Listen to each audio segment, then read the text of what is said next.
jumping the Tyler, Tyler and song, jumping along, long to run, jumping the cotton, cotton some waves. She stayed there all night.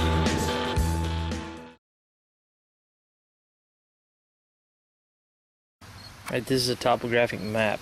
This I got from mytopo.com. Okay, let's talk about terrain features.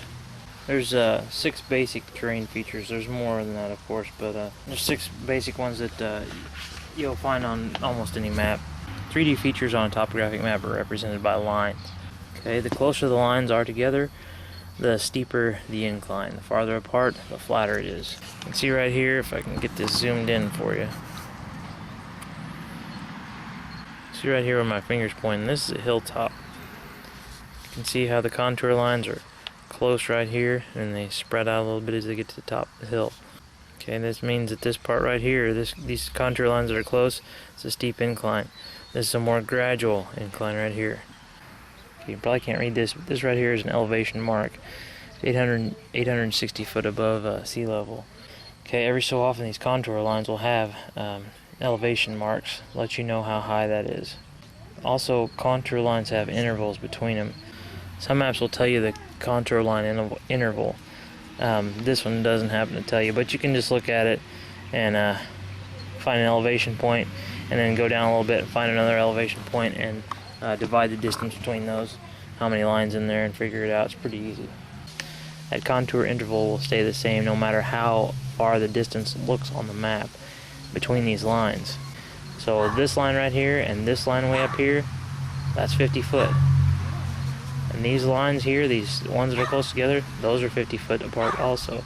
These just happen to be almost straight up, or these happen to be on a very small incline.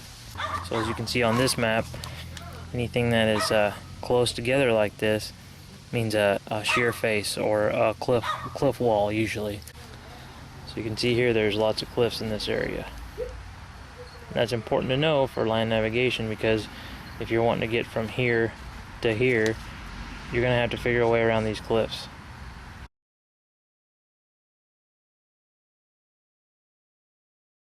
You can use your fist to help you remember terrain association.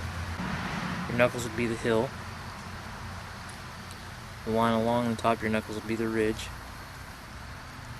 In between your knuckles would be saddles. Your fingers would be spurs. The separation between your fingers would be the draws. And the side of your fist, either way, would be a cliff. And things maps aren't going to tell you is what kind of vegetation you usually have. Sometimes they'll show you forested areas, but you're not going to know how dense that forest is. So that's one of those things that you just have to deal with once you get on the ground.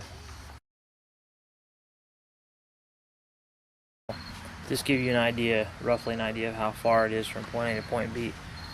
Okay, take a string, that's the easiest way to do it. Put it on point A.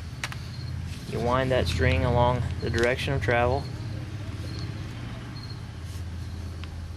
down to point B. You take that mark, you bring it over to your scale. Okay, here's your scale. There's 1 mile. There's 3/4. So it's 1 3/4 miles between point A and point B that we just measured.